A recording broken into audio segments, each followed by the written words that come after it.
उन लोगों ने पूरी जिंदगियां कुर्बान कर दी अपनी नामों से रिसालत की मुहाफ़ज़त में, और रसूल अकरम अलैहिस्सलातु व तस्लीम की गुलामी में उनको हमेशा शक रहा कि क्या वाकई हम गुलाम मुस्तफ़ा बन पाए या नहीं बन पाए हैं। उन लोगों ने अपने घर बार को छोड़ा, अपनी आलो औलाद को छोड़ा, अपने वतन को छोड़ा, अपने खानदान कबीले को छोड़ा उन लोगों ने, लेकिन फिर भी उन्हें शक रहा कि हम वाकई गुलाम मुस्तफ़ा बन पाए या नहीं बन पाए। रसूल अकरम अलैहिस्सलातु व तस्लीम के सच्चे गुलाम बन पाए या नहीं बन पाए। सैयदना अबू बकर सिद्दीक़ रज़ियल्लाहु ताला ने पूरी दौलत को अपनी कुर्बान कर दिया नबी अकरम अलैहिस्सलातु व तस्लीम पर, यहाँ तक कि अपने जिस्म पर जो पड़े हुए कपड़े थे वो भी आपने जो है नबी अकरम अलैहिस्सलातु व तस्लीम के हुक्म पर कुर्बान कर दिए। हजरत बिलाल हबशी रज़ियल्लाहु ताला, हजरत सलमान फारसी हो, हजरत तलहा हो, हजरत ज़ैद हो, हजरत अम्मार बिन यासर हो, हजरत उमर हो, हजरत अली हो, आप किसी भी सहाबा को उठा करके देख लें, कबाई सहाबा हो या दूसरे सहाबा हो, आप उठा करके देखें तारीख, उन लोगों ने नामों से रिसालत सल्लल्लाहु अलैहि वसल्लम पर अपनी जान कुर्बान की, अपनी मालो जायदाद कुर्बान की है, लेकिन उन्हें हमेशा शक रहा। यहाँ पर मुंह के अंदर दिलबाग रखा हुआ है, गुटखा खा करके थूक रहा है और कह रहा है ला मोहम्मद। क्या ज़मीर नहीं झिझोड़ता? क्या नहीं झिझोड़ते तुम्हारे अमाल कि तुम ला मोहम्मद कहने के लायक हो या नहीं हो? चौक चौराहों पर खड़े होकर के बहन बेटियों को तकते हो। मैं बुरा नहीं कह रहा हूं, हर शख्स को हक है अला मोहम्मद कहने का, और करना भी चाहिए, क्योंकि दुनिया के अंदर इतने फतने फसाद थे, अगर वो किसी ने खत्म किए तो मेरे आका करीम सल्लल्लाहु अलैहि वसल्लम ने किए। बहन बेटियों को जिंदा दरगोर किया जा रहा था, कत्ल और गारत गिरी थी, हर जगह आतंकवाद फैला हुआ था, फितना फसाद फैला हुआ था। मेरे नबी अकरम अलैहिस्सलातु व तस्लीम ने उस फितने फसाद को खत्म किया, उस गंदगी को खत्म किया, उस गलाजत से पूरी दुनिया को, जमीन को, नस्ल इंसानियत को पाकीज़ा बनाया मेरे करीम आका सल्लल्लाहु अलैहि वसल्लम। लेकिन भाई जरा सोचिए तो सही, कोई थोड़ा सा आपको उकसाता है और आप किसी के उकसाने में आकर के रोडों पर निकल जाते हो। अपना कायद तो बनाओ कम से कम भाई, तुम्हारा कोई कायद हो, तुम्हारा कोई रहनुमा हो, तुम्हारी कोई हिफाजत करने वाला हो। ना तो शरीयत सीखेंगे, ना ईमान को जानेंगे, ना इस्लाम को समझेंगे, बस किसी ने थोड़ा सा उठाया और बंदरों की तरह तुम जो है चढ़ जाते हो दरख्तों पर, उतर जाते हो सड़कों पर, तुम जैसे बंदर को थोड़ा सा उठाया जाता है और वो ऊंचाई से छलांग लगा देता है, वैसे तुम्हें कोई थोड़ा सा उकसाता है। इतना छोटा सा मुद्दा था ये, चंद लोग जो है निकले आला मोहम्मद का बैनर लेकर के, उनके खिलाफ एफआईआर हो गई, उनको जो है अरेस्ट कर लिया गया, फिर इसको राजनीतिक मुद्दा बना दिया। राजनीतिक मुद्दा बनाने की क्या जरूरत थी?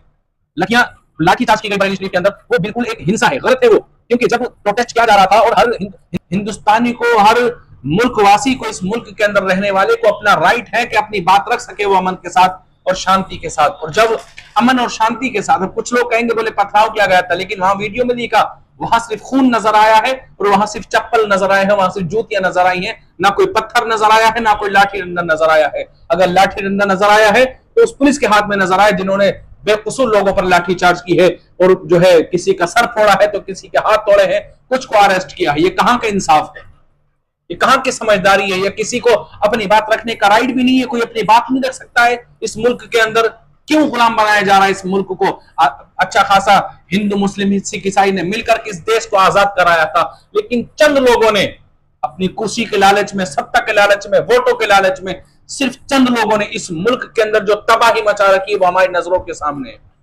श्रीलंका बर्बाद हुआ, नेपाल के अंदर जो हाहाकार मची वो सब हमारे सामने। उसके बाद इस मुल्क को बर्बाद करने की कोशिश क्यों की जा रही है?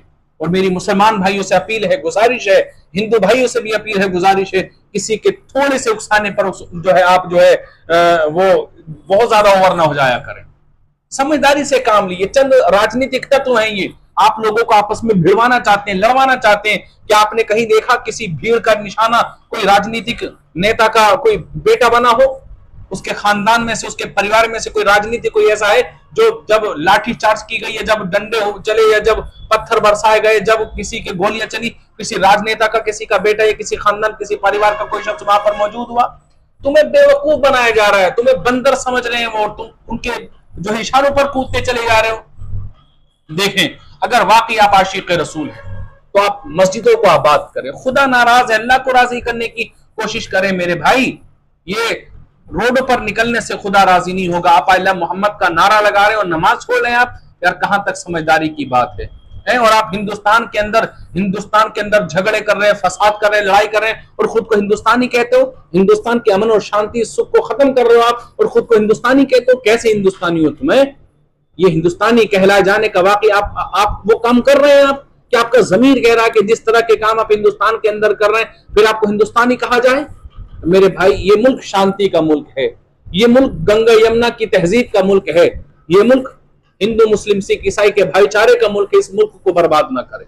इस मुल्क को राजनीति के नाम पर, हिंदू मुस्लिम के नाम पर, जातिवाद के नाम पर इस मुल्क को बांटने की कोशिश ना करें। अल्लाह के वास्ते, हम जिस तरह से रहते थे हिंदू मुस्लिम, हमें उस तरह से रहने दें, हमें भाईचारे के साथ रहने दें, हमें मोहब्बत के साथ रहने दें। आज अगर कोई निकल रहा है, फिर चाहे वो हिंदू हो या मुस्लिम हो, एक दूसरे से डर रहा है, इंसान से डर रहा है। मतलब जंगल में जाने की जरूरत ही नहीं है कि शेर चीते भेड़ियों से डरा जाए, इंसानों से डर लग रहा है। किस तरह के हालात आप लोगों ने क्रिएट कर दिए इस मुल्क के अंदर, थोड़े से वोटों के, थोड़ी सी सत्ता के लालच में। जाना अल्लाह की बारगाह में जाकर के क्या जवाब दोगे? क्या होगा कोई जवाब? दुनिया से मेरे भाई खत्म हो जाना, छोड़ करके चले जाना दुनिया को। और यहाँ इस मुल्क के हालात क्या बना दिए। अगर वाकई आप आई लव मोहम्मद के कायल हैं और आप अल्लाह के रसूल सल्लल्लाहु अलैहि वसल्लम से सच्ची मोहब्बत करते हैं, तो फिर आपके ईमान का तकाजा ये होना चाहिए था कि नबी अकरम अलैहिस्सलातु व तस्लीम ने जिन जिन चीजों का हुक्म इरशाद फरमाया है, दिल जान जिगर हर चीज से आपको नबी अकरम अलैहिस्सलातु व तस्लीम के हुक्म की बजावरी आप पर लाजिम होनी चाहिए थी, और आप अपने ऊपर उसको लाजिम समझते।